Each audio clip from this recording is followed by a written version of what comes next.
سلام حبيباتي، ان شاء الله فيديو اليوم يلقاكم لاحق بصحة جيدة.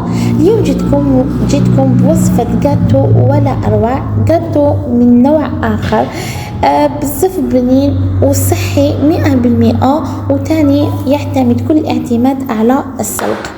نعم حبيبتي، ما تخلعوش، هذا الجاتو راح يعتمد على السلق. بدون إطالة نبدأ مباشرة في طريقة التحضير بعد الصلاة والسلام على أشرف المرسلين صلى الله عليه وسلم. بسم الله على بركة الله. هنا راح نبدأ بالسلق. خديت حوالي كوب من السلق اللي كنت غسلته ونشفته، من بعد درته في الأشواغ، ضفت عليه 2 ملاعق من الزيت ولافاني والحيدو. هنا من الاحسن تروحوه بالبغاميكسور، راح يعطيكم نتيجه افضل. انا هنا بديت بالاشواغ، من بعد تعاود جوزت عليه بالبغاميكسور هكذا باش يرحيه لي تري بيان وما يبانش في الجاتو ديالك، يعني راح يعطي لون فقط. من جهه اخرى راح نحضر في الحشو. انا هنا درت مجموعة من المكسرات اللي كانت متوفرة عندي، يعني كمية قليلة. اعتمدت كما يقولوا على كمية كبيرة من الكاوكاو، والباقي درت شوية لوز شوية جوز، ودرت ثاني الشوفان حوالي 3 ملاعق من الشوفان ونواة كوكو. هنا تقدروا ديروا الكوكا وحده، سينو ديروا اللوز وحده، ولا ديروا نواة كوكو وحدها، يعني نتوما واش تحبوا وعلى حسب واش متوفر عندكم في البيت. كما راكم تشوفوا في الاشواغ درت المكسرات اللي عندي. انا درت كما قلت لكم كميه من الكاوكاو، شويه لوز شويه جوز والشوفان وتاني نواة كوكو. من بعد ضفت عليها 2 ملاعق من السكر حبيبات. هنا اذا كان متوفر عندكم سكر بني تقدروا تاني ديروا سكر بني. زيت تاني حوالي 2 ملاعق من الزبده، وخلطت كامل المكونات مع بعضهم. انا فوالا كيما راكم تشوفوا جاني الخليط ناشف، دونك ضفت له من السيرو اللي كنت حضرته او الشربات كنت حضرتها هكذا باش يجيني كيما راكم تشوفوا يجيني مشمخ الحشو ديالي. من بعد رحت نحضر فيه لاباط ديالي. دونك درت 200 غرام من الزبده، من الاحسن تكون بحراره المطبخ، حوالي 200 غرام من السكر، 120 مليلتر من الزيت، و2 حبات من البيض. لازم كامل المكونات يكونوا بحراره المطبخ. من بعد ضفت لهم بيان سور رشه من الملح. درت تاني 10 غرام من خميره الحلوى وملعقه من لافاني اللي تقدروا تعوضوها بليزاست ديال القارص ولا نكهه البيستاج. وقعدت نخلط المكونات ديالي جيدا. هنا كيما راكم تشوفوا كيما هنا في البدايه كنت رميت السلق اللي كنت رحيته في الاشواح، حسيتو بلي بان لي زياده وما عطاش لون للخليط ديالي. دونك عاود جوزت عليه بالميكسور. شوفوا النتيجه اللي عطاها لي احسن بالبغا ميكسور. شوفوا النتيجه عطالي نتيجه احسن، وتاني عطالي لون شباب للجاتو ديالي، سي كوم سي نخدم بالبيستاج. من بعد ضفت هذيك الكميه كامل ديال السلق اللي كنت درتها. من بعد ضفت حوالي 200 غرام من السميد، يكون سميد رقيق هذاك، وضفت ثاني حوالي 2 ملاعق من نواة كوكو وشويه من المكسرات اذا كانوا فضلوا لكم ترحوهم مليح وتضيفوهم في الخليط. وبديت نضيف فيه لافارين. انا هذه الكميه خدت معايا حوالي 5 كيسه من لافارين. هنا من احسن لافارين ضيفوها تدريجيا وتقعدوا تدخلوها في الخليط. هنا كاضافه من عندي ضفت هنا الفخاز، بما انه رانا في موسم الفخاز دونك قطعت الفخاز مربعات او مكعبات صغيره الحجم وضفتها. وشفت ثاني باللي لاباط ديالي مازال خصتها شويه على فارين، دونك زيد كملت ضفت هذيك الكميه ديال لافارين.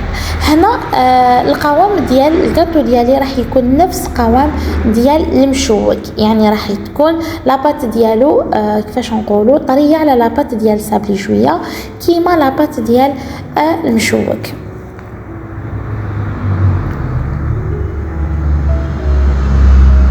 هنا كيما قلت لكم ضفت الفرز، عطات بنه هايله للجاتو ديالي، عطات اضافه هايله للجاتو.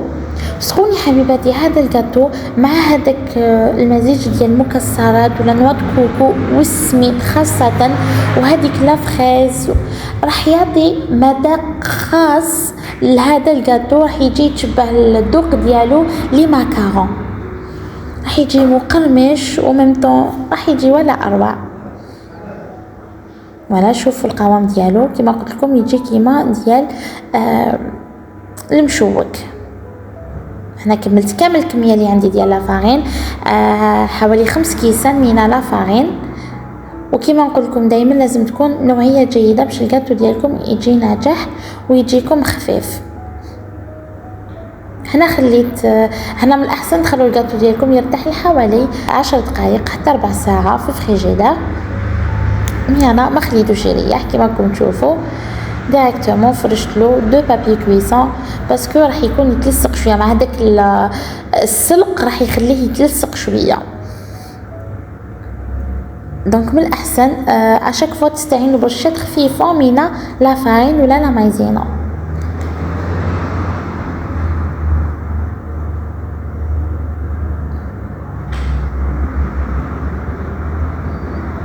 هنا كسلته على سمك رقيق شويه يعني حوالي 1 سنتيمتر.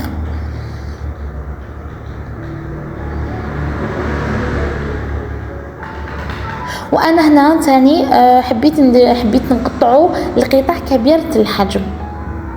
من نتوما اذا قطعتوه صغير راح يخرج لكم او يقطع لكم كميه لا باس بها. انا هنا درته كبير الحجم جو على شكل دي ميني تارتولات. ولا شوفوا الشكل ديالو صدقوني حبيباتي راح يجي من اروع ما يكون. احنا قطعته هنا. سينو اذا كان عندكم منكه ديال البيستاج ولا تقدروا تضيفوه، اذا كانت متوفر عندكم بيستاج راح يعطي بنه هايله لهذا الجاتو.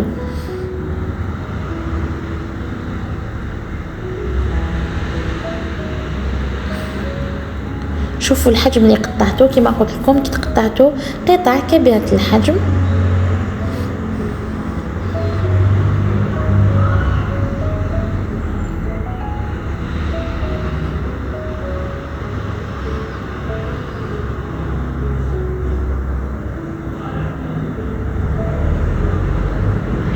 والارتفاع ديالو حوالي 1 سنتيمتر.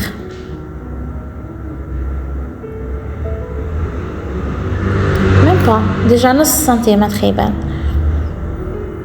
يعني نتوما تحكموا في الارتفاع وفي الحجم كما حبيتوا.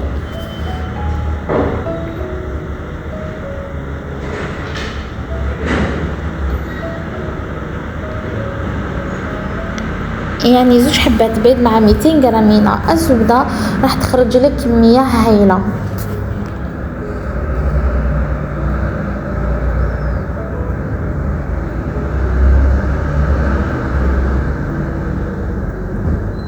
وزيد طريقة تحضيره جد سهلة، ولا يعني راح تحضريها على خطرة، ماشي كما راكم تشوفوا هنا راني نقطع في الجزء العلوي.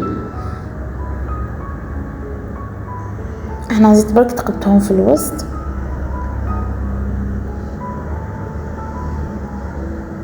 وتحطيهم يطيبوا على خطرة،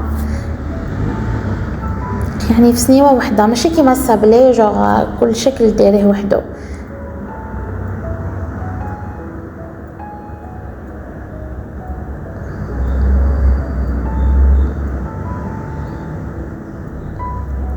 وهنا جست حتى فوقه طبزيه شويه برك راح يلصق بلا ما ديري له الماء، بلا ما ديري له بياض بيض، بلا ما ديري له حتى حاجه.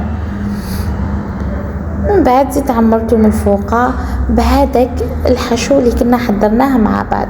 هنا الحشو ما لازمش تيبسوه ولا كما يقولوا تشمخوه بزافه، سي جوست كيما الحشو ديال البقلاوه، سي جوست كيفاش نقولوا تشمخوه شويه فوالا باش يحكم في روحه، باسكو هذا الجاتو راح نسقيوه ابخي بالشربات.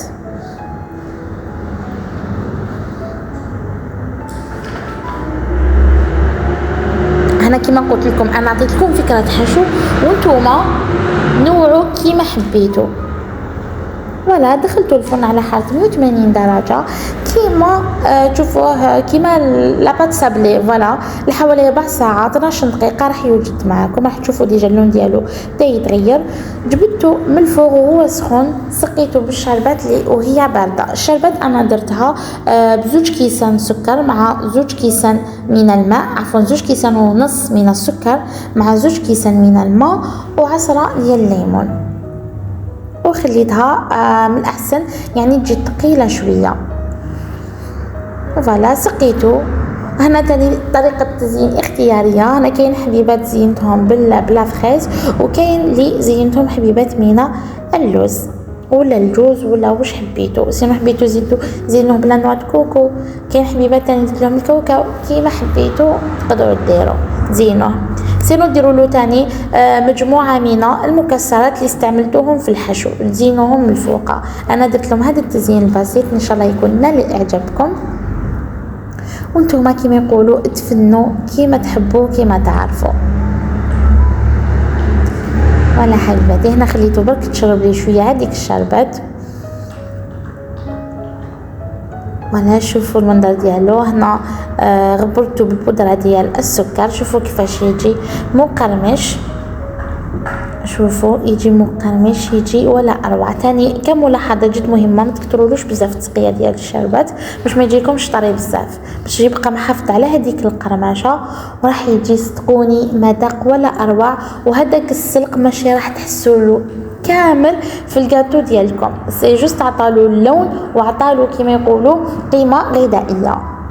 فوالا حبيباتي جسبر تكون عجبتكم وصفة اليوم او الجاتو ديال اليوم، وان شاء الله تجربوها وتشاركوها مع كامل حبيباتكم باش يستفادوا من هذه الوصفه. نقول لكم شكرا لحسن المتابعه، دمتم في رعايه الله وحفظه.